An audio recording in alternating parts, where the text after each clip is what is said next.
Welcome to another episode of Dad Up, everyone. Thank you guys very much for joining me. I'm excited for the individual I have on today. He and I got a chance to recently connect, and we were trying to record a week or so ago, and we had some internet issues, but I'm glad we were able to reschedule because he's got some good stuff he's going to share. I'm excited to dive into his history and not only what he's doing, but also about his family. But my good friend Jordan Geary has joined me on Dad Up. Welcome to the show, brother.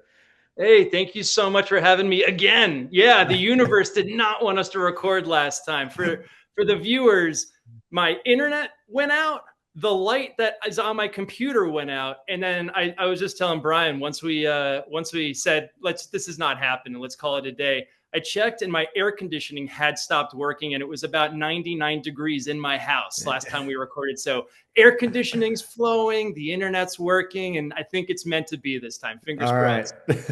Well, let's hope. Let's hope. But I'm excited to dive into this conversation. Well, let's start right off because I see the little thing you have over your shoulder back there, and some people know what that is, some people don't. And if you don't know what that is, you need to get checked in with reality a little bit more because that's an Emmy sitting back there, and he's got one for a show that he's been a creative person on, and I want him to talk a little about that. But let's start off from the beginning. How you grew up, the things you got into, how you got into what you're doing, and then also this is a dad podcast, so I want to know about your family as well.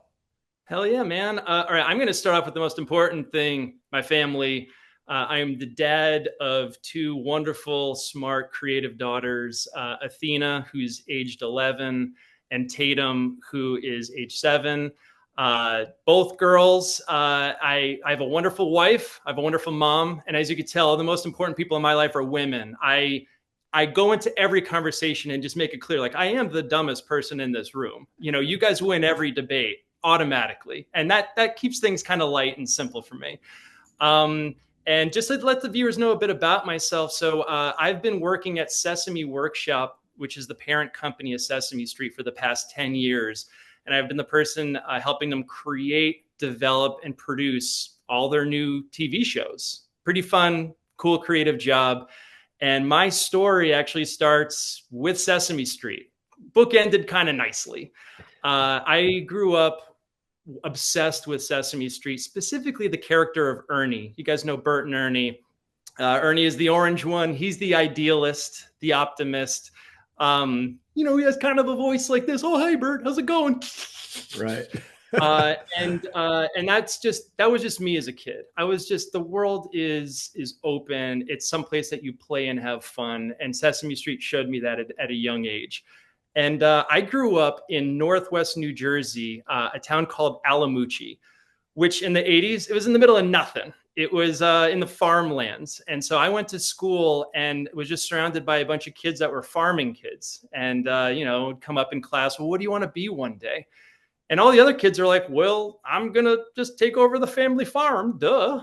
And I was like the one guy who is the son of an engineer. And I had parents that said, you're going to get out of this town. You're going to get out of this town. You're going to become something else. And our communal activity as a family was watching TV. That was all we could do out there. And my mom at a very young age would watch TV with me. And she'd say, one day you're going to do that. One day you're going to win an Emmy Award. As a 5 or 6-year-old, I was like, I don't even know what that means. But it kind of got filed somewhere in the back of my brain. And what I will say is the viewers are probably hearing this and saying, okay, well, that's a pretty linear path. You started off watching Sesame Street. You wound up at Sesame Street. I think I know where this story's going. I'll very briefly tell you, my path was really weird and really crooked. Like any good teenager, I rebelled and was like, I'm going to go work in music. I'm going to be a music producer. And it wasn't until the bottom fell out of the music industry when I was in college that I said, shoot, maybe my parents were right.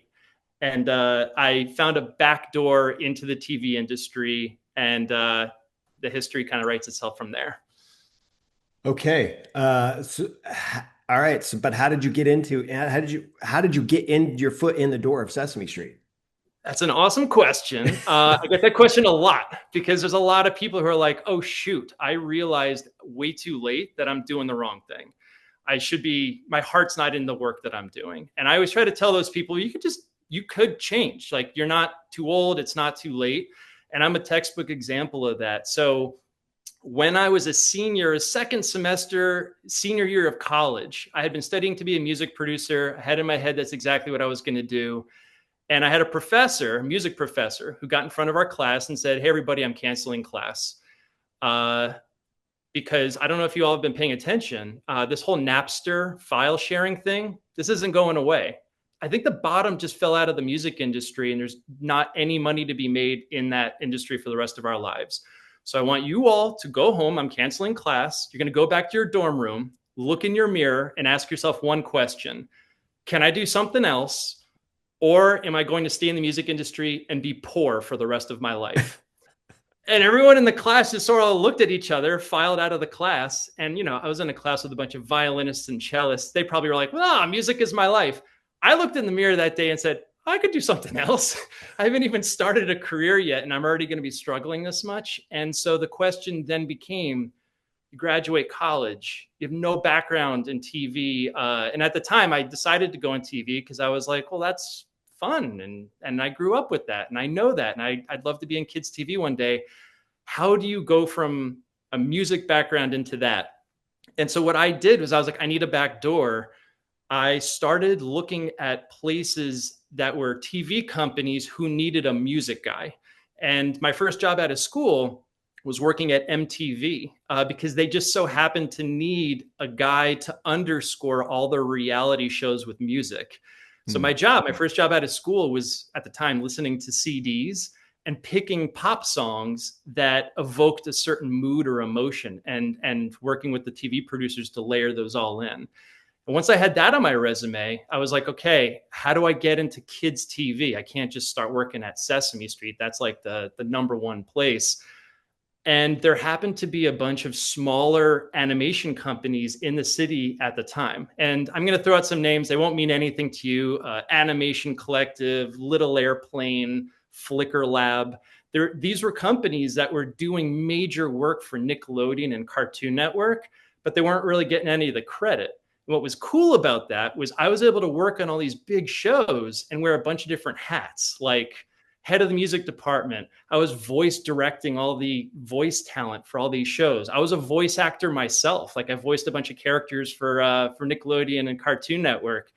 And through that background, that was when Sesame looked at the, decade that I've been doing that and said, all right, we're ready to call you up to the big leagues, buddy. We want you to be the guy who's creating, developing, and producing all of our new stuff. So that was the bridge.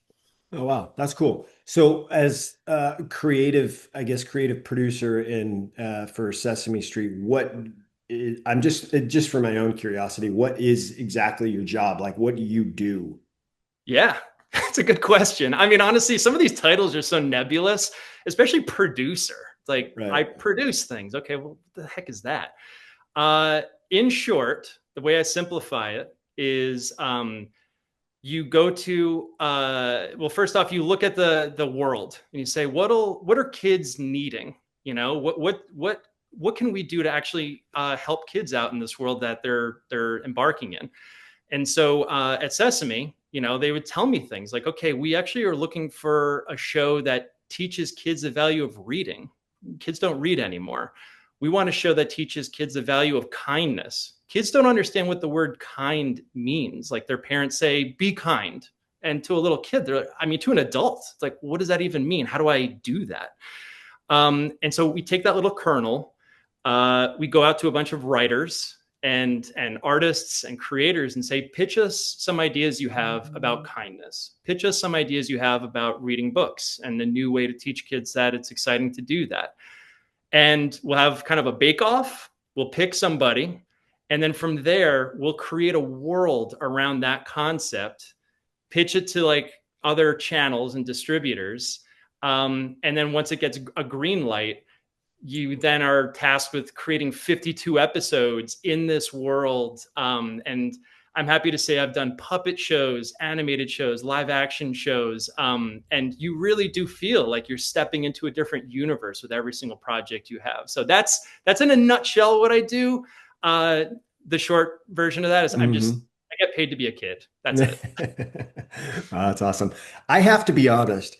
My boys are older now. I know that they watch Sesame Street. I watched Sesame Street as a kid. I know that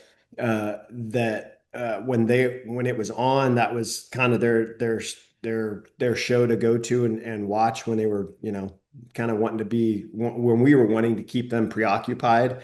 But now that they're older, and I don't have grandkids or anything, so now that they're older, it's like I didn't even know Sesame Street was still on because Yeah. I had no clue that it was still around, but that's awesome. That's awesome. Well, I mean, just to that point, you're not alone. I think a lot of people love Sesame Street when they're little, and then they age out of it, and it's not until they have their own kids that they go, "Oh, that's right. I remember. Oh, that is still on." And I will just tell you, that's the reason I got hired. I got hired by this wonderful president named Jeff Dunn, and he said, "I think we got a problem here. I think we're losing people. We're losing people when they turn 3, and they say, I don't want to watch this baby show anymore." And so one of my tasks there was, how do we keep the show relevant for kids that are getting older?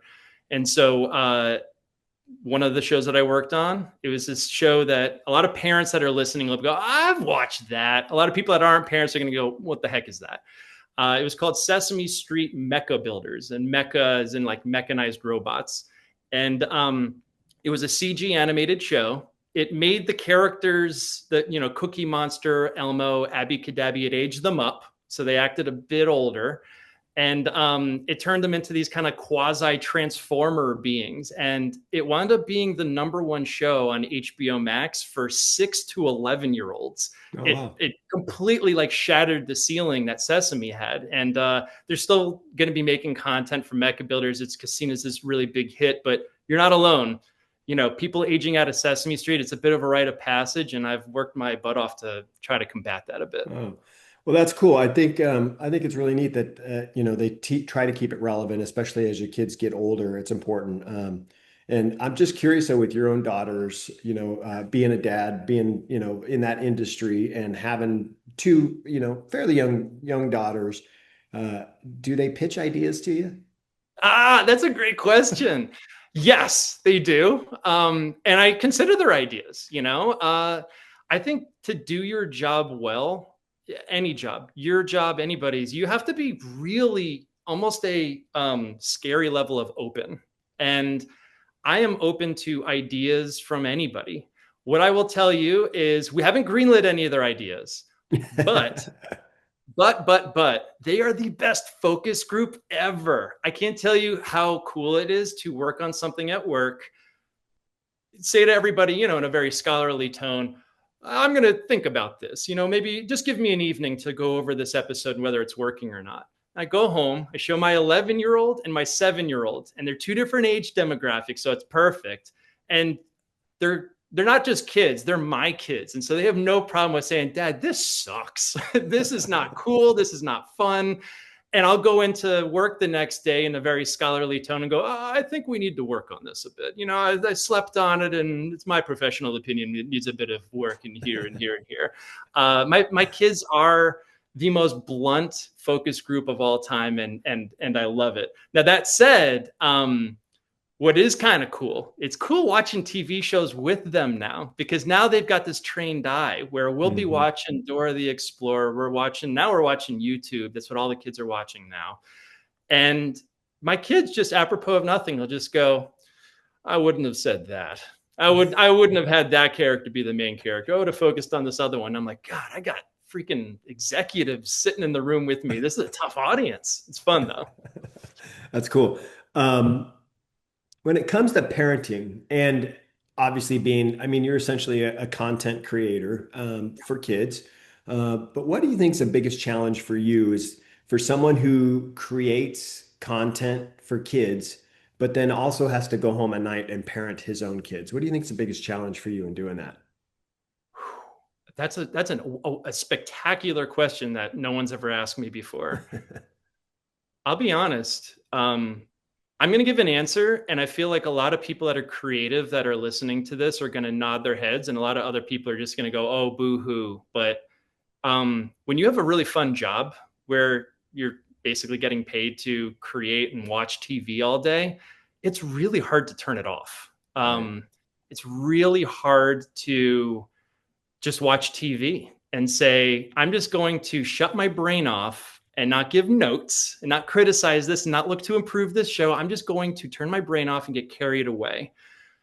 I can't tell you how many times I'll be watching a show with even my wife, and she would go, "Man, what a beautiful ending." And I go, "Well, they could have had that one character die an episode ago, and it probably would have been better." And it's so hard not to do that, and especially with kids content. I want my kids to just sit and enjoy what they're watching. They don't need their dad telling somebody that, oh, there's a flicker of a frame in the background. Somebody at that network should have caught that.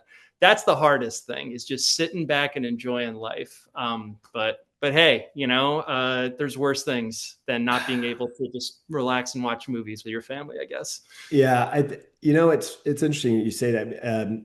It's hard for a lot of people, especially dads. It's hard for a lot of people to turn off work when they get home. It doesn't matter what it is. For you, it's a little different, but you know, I mean, people that go in the office, they have stressful days or whatever, they have a lot on their plate or they have projects they're working on. It's hard for them to go home and just turn it off and just be present with their family and their kids. And I think the biggest challenge there is really trying to uh, build that wall to where you're not bringing work home. And in your case, it's kind of fun because you get to, like you said, like we were talking about earlier, you get to kind of get the ideas off your daughters and get their opinion and their blunt opinions about what they think of something. But in a lot of cases, parents shouldn't be bringing their stuff home because that's their time to be present with their family. And if they're not present, or if they're bringing stuff home, they're not fully present, not fully active, not fully engaged. That can eventually spiral into a disconnected relationship with their kids. And it's I've coached a lot of dads in my life or in my time of as being on the podcast, and one of the things that I've heard a lot is, how do I do that? How do I separate, my daily life from my family and be fully engaged with my family? And so there's a lot of work that's involved there, but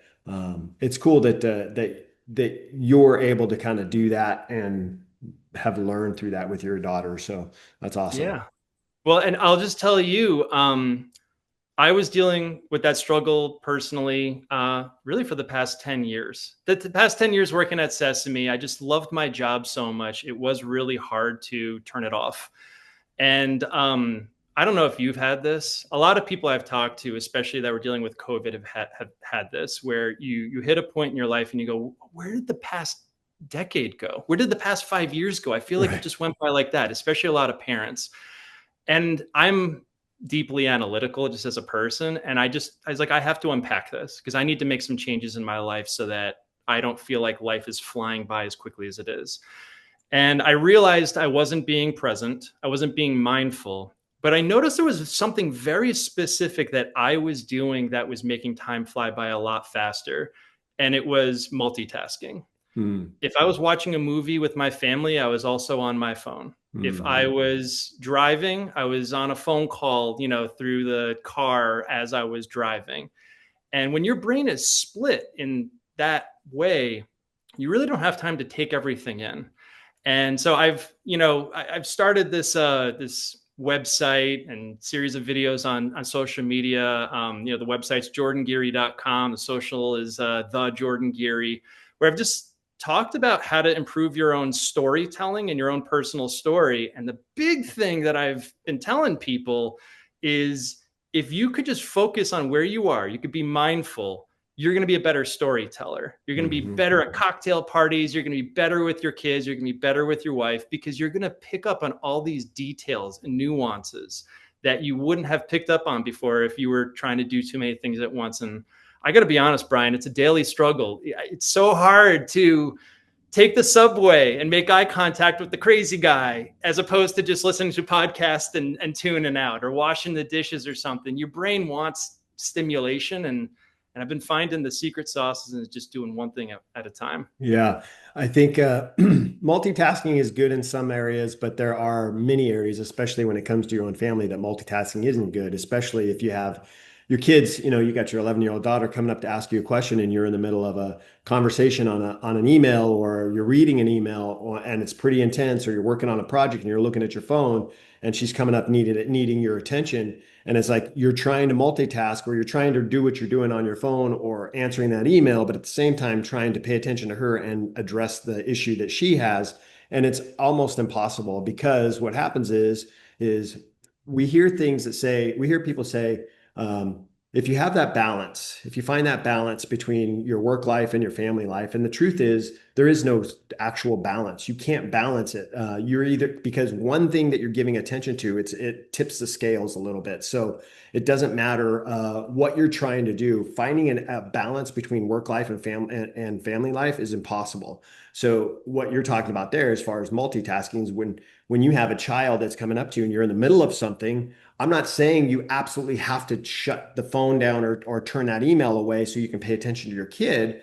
What I am saying, though, is that you can address it at one thing at a time, and say, like, for your daughter, she comes up and says, Dad, I need to ask you a question. And you're like, you're in an intense email conversation or a text conversation at work with work. You say, hey, look, hi, honey, I appreciate it. Let me just give me 2 seconds just to address this real fast. And then I give you 100% of my attention. Is that fair? And that's all you have to do. And sometimes it's as simple as that, that they say, yeah, that's fine. And you finish what you're doing on your phone, and then you go right to your daughter. So Well, go ahead.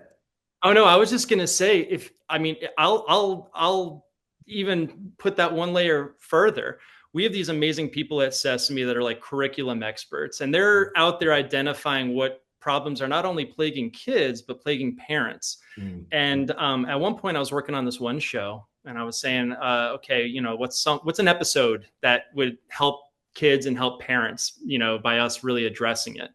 And they had this whole point of how parents are always in a hurry now. Mm. And to a lot of kids, this generation especially, their parents are just perpetually, oh, we got to get in the car. I have to talk to you before I answer this email. They're doing so many things and overloading their schedules. They come off to their kids like their kids are less of a priority. Mm. And so the logical question is, how do you combat that? And they had two very practical things that parents could do. And I brought these into my own life, but I wouldn't know these things unless I was working on a kid's show about it. The first one is making eye contact. I think that's the biggest thing. Is a lot of kids, they'll be looking to their parents and they're making direct attention with them. And their parents are on their phone. Their parents are mowing the lawn. Their parents are doing something else. And just that eye contact, we're such visual creatures. It communicates to your kid, you matter. You're the number one thing at this present moment in my life. And a lot of parents don't think that way. They don't think my eyes are telling a story, more than my words are. Mm-hmm. The other thing is kids are currently growing up with this thing that's called spilled milk syndrome. And it's essentially, they feel like they can't make a mistake around their parents because their parents are so frenzied and so hurried. They're trying to, get their kids ready for school before their morning meeting, that if their kid spills milk or drops a cookie on the ground, the parent goes, oh my God, you're going to make me late for this thing. They're telling their kids, if you make a mistake, you are ruining my life. And just being cognizant of that when you're around your kids, if they do something, they're humans. They're learning the way the world works. They don't know half of the stuff that we know. Communicating, okay, you dropped your cookie. I'm going to help you clean this up. And even just that moment of just saying, hey, I'm sorry, Dad's a little bit stressed because of this meeting, not because of you. You just dropped a cookie. I'm not reacting to that. I'm reacting to this other thing. Just taking that one quick second improves your relationship so much and depersonalizes that experience from them. And kids are smart. Kids are way smarter than adults give them credit for. They can get it. Yeah, I love that spilled milk syndrome. I love that. I'm gonna have to steal that from you. So that's awesome. Cool. Steal away.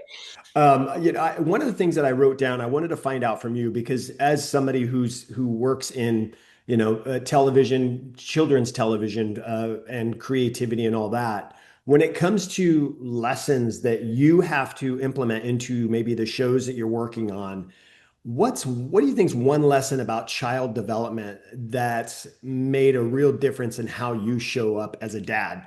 Like, here you are, trying to teach kids or teach families about, development, childhood development, and the creativity that you do. But what do you think's a lesson that maybe you've picked up on and go, hey, that, because I know for me, it's just in doing the show. I have so many dads that I've talked to over the years. I've been doing this for 5 years. I mean, all the dads that I've talked to, it's like, that's a good idea. Yeah, I have to start doing that as a dad myself.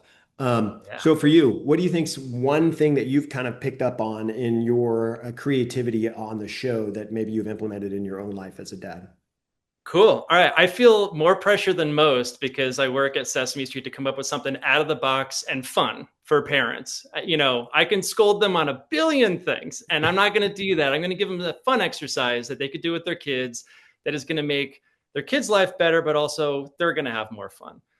And it's this: if you want to teach your kid about something, you want them to get a valuable life lesson. Your first instinct as a parent most likely is going to be, I'm going to sit my boy or my daughter down and I'm just going to talk directly to them. And I'm going to explain things in the reality of their life so that they can get it. And I can optimize how quickly I could get this done. And they get it. There's no nuance and everything. And what I will say is there's proof that in, let's just say, trauma settings, kids have a really hard time in therapy and in group therapy. They don't like to open up. They don't like to reveal things about themselves. And they feel like they're on edge when a parent or somebody who's their age singles them out and says, hey, you need to do this in your life. They get shy. They get a little bit scared. Here's a hack that's kind of fun. Role playing. If you make the problem that they're dealing with right now not them, they open up, they shine, they see it as a game, and you get to exercise some of those creative juices. So here's an example, okay? I'm actually working with this group called Grit, and it's a games for restorative transformation. They're doing all this amazing work with refugees, specifically kids that are refugees that don't want to open up about their stories and their plights. And this is also extending to people that lost their homes, kids who lost their homes in the Palisade fires, things like that. They don't want to open up about their experience. They ask, what did it feel like for you to lose your home? And they clam up and they're all afraid. They don't want to say the wrong thing. They don't want to go someplace sad for themselves. But if you say to them, okay, hey, just let's not even talk about what's going on with you. Okay. Let's just play a game. Okay. You're a knight. Okay. And you're in a medieval world and a dragon just came and burned down your entire village. Okay. And you're standing there in the rubble. As a knight, how would you feel? They just completely open up. I mean, it's like that filter's gone. They go, well, I mean, I'm a knight, so I'm kind of a hero. I would want to take care of my family. I would want to just maybe help rebuild some of the places. Man, I feel kind of bad because I don't even know this dragon. I don't know if he was even being mean. It might have just been a natural thing that was happening. And they completely just open up about their feelings and their wishes and their connections with their family in this roundabout way. And so it sounds kind of weird, but if something difficult or traumatic happens in your life with your kids, talking about it as if it was a game, as if you guys were characters, it can unlock things. And in a lot of the episodes of the various shows that I've worked on, we have talked about kids that are shy, maybe shy talking in front of their classrooms. And we say, okay, well, hey, imagine that you're just in front, that old thing that for adults, it's imagine the audience is naked. For kids, it's like, imagine you're just doing it in front of a bunch of your stuffed animals. Okay. How would your stuffed animals react to you speaking? Not so bad. Okay, cool. Just imagine that. It's kind of the same principle, I guess. Yeah, no, I got that. It opens up a world of imagination for kids, and that's where kids should be hanging out in the world of imagination and make believe. Adults And too. yeah, Adults too, man. Yeah. true. Too many adults don't understand it and don't I guess take life too serious sometimes. And yeah, that's awesome. Let me ask you this: what's next for you? What's the next journey? I mean, what's going on? What's new as far as where do you go next? I mean, how long are you going to be at Sesame Street? I mean, all these things I'm really curious about. Yeah, man. No, it is a crazy exciting time in my life. So after 10 years, my last day at Sesame was literally yesterday. And it was, Whoa. yeah, and it was because I won the top overall Emmy, the Kids and Family Emmy. I produced hours and hours of content, all different shapes and sizes. And, you just have one of those days where you wake up and you say, I think I'm ready for the next chapter in my book. And I'm a big believer that your life should be a crescendo. It should keep going up. And so you work at Sesame Street for 10 years. What could top that? And so for the past year, I've been asking myself, like, what could top this? I need to go there. And I wound up with two answers. The first answer is paying it forward. There's so many people that are creative and have these wonderful creative instincts. They don't know what to do with them. I want to give people the tools to shape their own creative ideas for TV shows and books and make those intros to them, to people in the industry, to get their stuff done. And in addition to that, and this is really, really hippy dippy, I want people to tell their own life story better. There are so many people in this world that look at themselves as victims, or the universe is doing something to them, and they don't realize they have the agency to change their life and make themselves the main character of their own favorite movie. That's my goal. And so my channel on YouTube, my website has been, how do you get from where you are to there, to where you feel like, I curated my life in a way that this is a movie I would love to watch, and I get to wake up in it every day. I'm the main character. This is so fun. So that's one thing. The other thing that I thought about was, I've been creating and working on cool shows for Sesame for 10 years. You kind of have this moment where you're like, I'd love my name to be at the top of the marquee. I'd love to, I'm the head creative on a project. And I'm happy to announce, I can't give the details right now, but a concept that I wrote and created just got a huge green light at a major company. And the next several years of my life is going to be working on this creative project in this world that I built. And I can't talk about it right now contractually, but in the coming weeks and months, I'm going to be talking about it on my social media platform. So I encourage the listeners to follow me along on that journey, because especially if you're parents, it's going to be super duper duper duper fun and weird in all the best ways. Awesome. Well, that's cool. It's interesting that I asked you a question. What's next? What's like, and then here you are, Sesame Street that journey is ended, and you're moving on. So you're really becoming independent is what you're doing. And that's awesome. Yeah, that's man. awesome. It's scary, but that's awesome. The way that I look at it is, everything could be scary and everything could be the most exciting challenge of your life. I'd prefer to look at things the other way. That's Whenever awesome. I've had a rough moment in my life, like, I'll just tell you, my father passed away last year, and it was I'm the sorry. roughest year of my life. He was my best friend, and I miss him every day. But I had a moment where I said, this could either be the way the rest of my life goes. My father was taken from me. I feel like a victim. I feel like, life will never be the same again. Or I can reframe this and say, okay, this is my Empire Strikes Back. This is the moment in my life where I say, I don't know how I'm going to continue. I don't know how my family is going to continue. I don't know what's going to come next. And me and everybody, we rise from the ashes. And a year from now, we look back and say, wow, like, look how far we all came. And I'm a year, literally, actually, it was last week, a year ago, he passed away. My family and I had a meeting last week, and we said, look how far we've come. And it was all because we framed that moment for what it was, a really rough moment that we could rise from. So I'm looking at this new challenge the same way, where it's like, hey, I'm lucky. I did everything I needed to do at Sesame, and I'm making that personal choice to go and step out into that scary world. And the best is yet to come. I just keep on saying that. And once you say it and throw it out into the world, it has a way of coming true. All right. Well, cool. Well, let me ask you this, for my listeners, viewers who want to look you up, learn a little bit more about you. Where's the best places for them to do that? Absolutely. So my website is jordangeary.com. Social is the Jordan Geary. And I gotta say, some people are like, reach out to me if you have an interesting query. I just like talking to people. If you want to just chat, send me an email and just say, hey, what's up, man? I got this going on in my life. And if I could help you out in any way, then I'm living life the right way. So I encourage people to reach out to me that way, to follow me on this next journey that I have. And I promise you, it's going to be crazy, weird, exciting. I'm a crazy, weird, exciting person. So I promise it'll be that way. Man, Bryan, I can't thank you enough for having me on. This was a blast. Awesome. Well, thank you very much for being on, brother. I appreciate it. I'm glad we got a chance to connect. And I have my gardeners walking by my door right now.